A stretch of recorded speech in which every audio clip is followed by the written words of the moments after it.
नमस्कार. मराठी भाषा विश्व या माझ्या युट्यूब चॅनलमध्ये आपल्या सर्वांचं पुन्हा एकदा स्वागत. आज आपण इयत्ता 8वी सुलभ भारती मधील घाटात घाट वरंदा घाट हा पाठ बघणार आहे. पावसाळ्यामध्ये या घाटातलं जे काही वर्णन असतं ते वर्णन या पाठामध्ये दिलेलं आहे. अतिशय सुंदर निसर्ग वर्णनपर असा हा पाठ आहे. चला तर आपण जाऊया वरंदा घाटामध्ये. अगोदर लेखकाचा परिचय.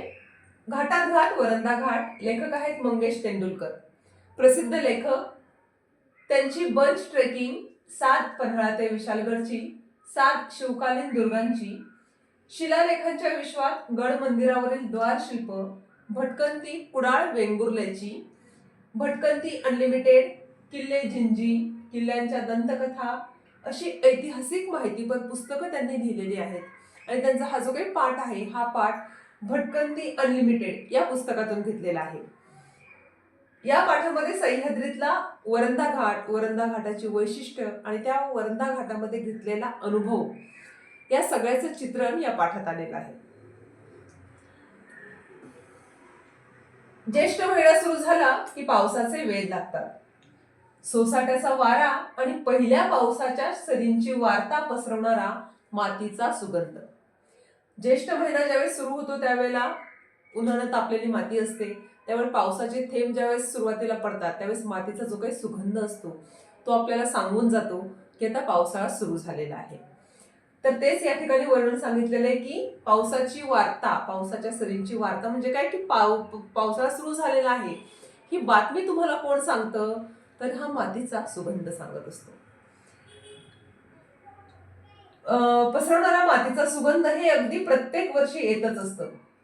तरीही ते दरवर्षी नवीन वाटत असतं. दरवर्षी पावसाळा येतो पण दरवर्षी आपण पावसाची वाट पाहत असतो, कारण प्रत्येक वर्षीचा पावसाळा हा वेगळा असतो.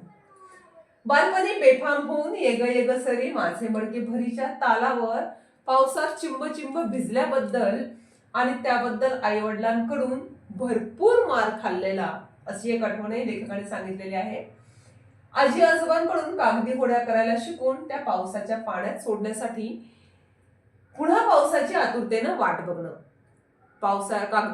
कागदाच्या होड्या करून पावसात सोडणं हा जो आहे लहान लहान मुलांचा आवडता छंद आहे.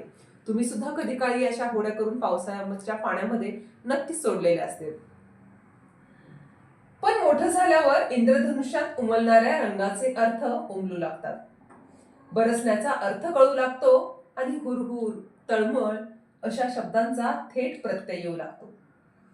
पावसाच्या आगमनाने गत काळातले ते क्षण पुन्हा जिवंत होतात, डोळ्यासमोर येऊ लागतात आणि कधी कधी पापण्यांमधून अलगदपणे बरसायलाही लागतात. मग डोळ्यातला कोणता आणि बाहेरचा कोणता हेच समजत नाही. असं बरंच काही अनुभवायचं असेल तर वरंदा घाट गाठलाच पाहिजे. या ठिकाणी जे काही अनुभव लेखकाने सांगितले ते सगळे अनुभव आपल्यालाही अनुभवायचे असतील तर आपल्यालाही या वरंदा घाटामध्ये एकदा गेलं पाहिजे, अर्थात पावसाळ्याच्या दिवसामध्ये. आता हा वरंदा घाट नेमका कुठे आहे तेही लेखकाने सांगितलेलं आहे. पुण्याहून महाडकडे जाताना हिरव्या हिरव्या रंगाची झाडे पाहत पाहत पावसाळ्यातले टिपिकल पावसाळी कुंद वातावरण एन्जॉय करत करत प्रवास सुरू असतो. तो बंदिस्त गाडीत सुक्याने करण्यापेक्षा किंवा सुक्याने करण्यात जितकी मजा आहे त्याही पेक्षा जास्त 2 चाकीवर अंग भिजवत करण्यात असते. पावसाचं पाणी अंगावर घेत आणि रस्त्यावरून येणाऱ्या जाणाऱ्यांच्या अंगावर उडवत बेफाम वारा छातीवर झेलत आवडती गाणी गुणगुणत पावसाळी प्रवास करण्यातली मजा काही औरच आहे. असा शरीर गारठवणारा आणि मनाला उभारी देणारा प्रवास कधी संपूच नये असं वाटतं. पण पाहता पाहता मैलाचे दगड मागे पडत जातात आणि पाऊस येऊन पोहोचतो तो वरंदा घाटात. घाटात घाट वरंदा घाट बाकी सब घाटिया. म्हणजे घाटासारखा घाट जो आहे तो फक्त वरंदा घाट आहे, बाकी सगळ्या घाटी आहेत असं या ठिकाणी वरंदा घाटाचं अतिशय सुरेख असं वर्णन लेखकाने या पाठात केलेलं आहे. इथं आल्यावर लगेच जाणवतं ते पाण्यावर झुकलेल्या हिरव्या गच्च झाडीतून रोरावर बाहेर येणारे धबधबे, दरीतलं हिरवं रान, ढगाळलेले डोंगर, पावसाची संततधार, मोठमोठ्या दगडांवर आसूड मारत धावत खळाळत वाहणारे पाणी. असं निसर्गाचं विहंगम दृश्य डोळ्यांसमोर येतं आणि नजरेचे पारणे फिरून जातं. त्या पावसाळी वातावरणात भजे, वडे, चहा असा चमचमीत मेनू मजबूत चापायला वरंदा घाटातल्या टपऱ्यांसारखी दुसरी जागा नाही. श्री वाघजाईच्या सोबतीनं, वाघजाई म्हणजे तिथली एक देवी आहे, वडदेवी, तिथल्या सोबतीनं उभारलेल्या टपऱ्यांमधून हा राजेशाही खाडा अगदी ताजा ताजा तयार केला जातो. गरमागरम कांदा भजी, आलं लसूण घालून तळलेला गरमागरम बटाटे वडा आणि सोबत वाफाळलेला चहा. बाहेर बरसणाऱ्या पावसाकडे पाहत या गरमागरम मेनूचा आस्वाद घेत रानवाऱ्याचं घोंगावणं ऐकत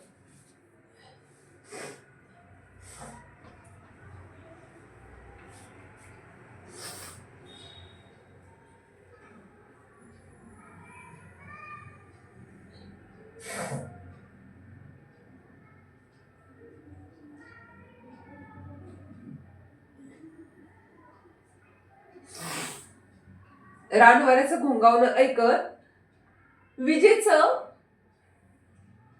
लक्कन चमकणं आणि कडाडणं मनाच्या हार्ड डिस्क वरती स्टोअर करत कसा वेळ जातो तेच कळत नाही. बराच वेळ गेल्यावर थोडंसं भिजावंसं वाटतं, पाय मोकळे करावेसे वाटतात, थोडं डेअरिंग करावंसं वाटतं. जर असं खरंच वाटत असेल तर इथे अशा जिगरबाज भटक्यांसाठी कावळ्या किल्ला सज्ज आहे. आता या ठिकाणी फक्त वरंदा घाटाचंच नाही, तर वरंदा घाटाच्या सोबत कावळ्या किल्ला जो काही किल्ला आहे, या किल्ल्याचं वर्णनही या ठिकाणी लेखकाने केलेलं आहे. कावळ्या किल्ला तसा बराच मोठा आहे. तो फोडूनच वरंदा घाटाचा शेवटचा टप्पा तयार केला आहे. श्री वाघजाई मंदिराच्या बरोबर वरच्या भागात डोंगर माथ्याजवळ 9 टाक्यांचा समूह आहे. कोणे एकेकाळी तो कावळ्या किल्ल्याचा एक भाग होता. भजी, वडे, चहाच्या टपऱ्यांच्या बाजूने अवघ्या 10-15 मिनिटातच इथे जाऊन पोहोचता येतं. पाण्याला जीवन का म्हणतात हे इथं आल्यावर कळतं. जे काही टाक्या आहेत, 9 टाक्या, ह्या खूप मोठ्या मोठ्या आहेत की ज्यामध्ये एकेकाळी पाणी साठवून ठेवलं जायचं. त्यामुळे इथं आल्यावर पाणी म्हणजे जीवन हे समजतं. काळ्याशार पाषाणात खोदलेली पाण्याची ती टाकी कित्येक वर्ष कित्येकांची तहान भागवत असेल कोण जाणे. ओल्या वाटेने परत जाताना अंगावरचे कपडे हमखास रंगतात. ही जी काही वाट आहे कावळ्या किल्ल्याची, ती वाट मातीची आहे, लाल मातीची असेल किंवा अजून कुठल्या. आणि ज्यावेळेस ती पावसामध्ये ओली होते आणि तिथून चालत गेल्यावर आपले कपडेही ओले होतात. ओले होत नाहीत तर ते रंगतात, म्हणून त्या वाटेला रंगिली पायवाट असंही म्हटलं जातं.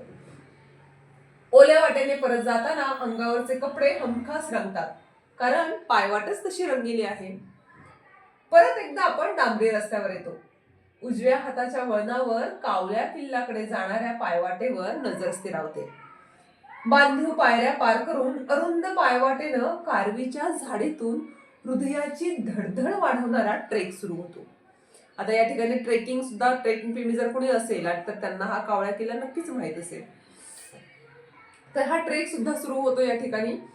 वरंदा घाटाच्या उत्तरेला पसरलेल्या डोंगराच्या सोंडेवरून जाताना डावीकडे खाली वरंदा घाटाचा कोकणात उतरत जाणारा वळणाचा रस्ता दिसतो. इथून पाय सटकला की थेट समर्थांच्या गळीत, शिवथर गळीत. तेव्हा जर कोकणात जायचं नसेल तर देशावरच्या मातीत सावधपणे पावलं टाकत जायला हवं. म्हणजे या ठिकाणी जे काही पाय जर तुमचा घसरला तर तो रस्ता जो आहे तो डायरेक्ट कोकणामध्ये समर्थांच्या शिवथर गळीमध्ये जाऊन पोहोचतो. आणि जर तुम्हाला असं डायरेक्ट कोकणात त्या ठिकाणी जायचं नसेल घसरत तर त्या ठिकाणी चालताना, ट्रेक करताना तुम्हाला सावधगिरीनं पावलं टाकावी लागतात. डोंगर धारेच्या कड्यावरून जाणारी अरुंद पायवाट एका सपाटीवर येऊन थांबते. तशी सपाटी ही अरुंदच. तिथून पुन्हा एकदा कारवीची झाडी बाजूला करत करत शेवटी एका टेकाडाची उतरून अखेरची चढाई समोर येते. इथून वरंदा घाटाचं मस्त दर्शन होतं. डोंगराच्या सोंडेच्या शेवटी जोत्याचे अवशेष आणि ढासळून गेलेल्या बुरुजाचे अवशेष दिसतात. कोकणातला निसर्ग पाहत काही वेळ इथं शांत उभं राहायला हवं. निसर्गही अनुभवायला हवा. परतीच्या प्रवासात डोळ्यात साठवलेले हे पावसाचे 4 क्षण, अरुंद पायवाटेवरून अनुभवलेला हा थरार कारवीच्या झाडाचे ते कारकण मोडणं आणि त्याचा आवाज ऐकून काळजात लख्ख होणं, पण लगेच त्यातून सावरणं, हे सारं सारं काही आठवत राहतं. हसता हसता रडवणारा आणि रडता रडता हसवणारा असा हा ट्रेक एन्जॉय करायचा असेल तर वरंदा घाटाच्या दिशेनं गाडीची चाकं वळवायला हवीत. असा हा सुंदरसा पाठ होता. यामध्ये काही शब्दार्थ दिलेले आहेत. वेद म्हणजे लक्ष, बेफाम सुसाट वेगाने, पोटभर मार खाणे, भरपूर मार खाणे, प्रत्यक्ष अनुभव, रोरावत म्हणजे रो रो आवाज करत, विहंगम म्हणजे विलोभनीय सुंदर, चापणे म्हणजे खाणे, कारवी नावाचे काही झाड आहे, अवशेष शिल्लक राहिलेला भाग. अशा पद्धतीने हा पाठ याचे शब्दार्थ आहेत. या पाठाच्या स्वाध्यायासाठी आपण माझ्या पुढचा व्हिडिओ नक्की बघा. तोपर्यंत धन्यवाद.